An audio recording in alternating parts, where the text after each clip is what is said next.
ಉಗ್ರರ ದಾಳಿಯಲ್ಲಿ ಗಾಯಗೊಂಡವರ ಸಂಖ್ಯೆ 20ಕ್ಕೆ ಏರಿಕೆ ಆಗಿದೆ ಅನ್ನುವಂಥದ್ದು ಗೊತ್ತಾಗ್ತಾ ಇದೆ.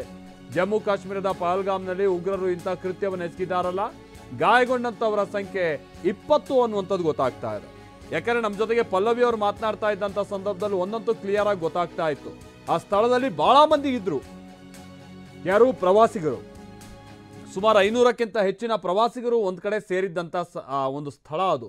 ಆ ಸ್ಥಳದ ಬಳಿ ಹೋಗಿ ಈಗ ಇದ್ದಕ್ಕಿದ್ದ ಹಾಗೆ ಉಗ್ರರು ಅಟ್ಯಾಕ್ ಮಾಡಿರುವಂಥ ಕಾರಣಕ್ಕಾಗಿ ಅಲ್ಲಿ ಗಾಯಗೊಂಡಿರೋರು, ಮೃತಪಟ್ಟಂಥವ್ರು ಅವ್ರ ಸಂಖ್ಯೆ ಬಹಳ ಹೆಚ್ಚಿರ್ಬೋದಾ ಅಂತ ಚಾನ್ಸಸ್ ಇದೆ.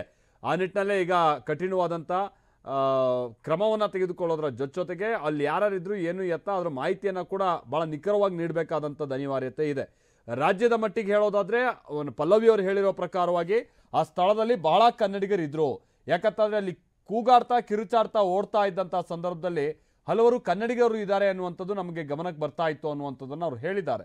ಹಾಗಾಗಿ ಇನ್ನೇನು ಅನಾಹುತ ಆಗಿದೆಯೋ, ಆಮೇಲೆ ಈಗ ತಾನೇ ನಾನು ಹೇಳಿದಾಗೆ ಸುಮಾರು 500ಕ್ಕಿಂತ ಹೆಚ್ಚಿನ ಮಂದಿ ಒಂದು ಕಡೆ ಸೇರಿದ್ದಂಥ ಜಾಗ ಆದಂತಹ ಕಾರಣಕ್ಕಾಗಿ ರ್ಯಾಂಡಮ್ಲಿ ಇಲ್ಲಿ ಉಗ್ರರು ಮೊದಲಿಗೆ ಗುಂಡು ಹಾರಿಸಿದ್ದಾರೆ.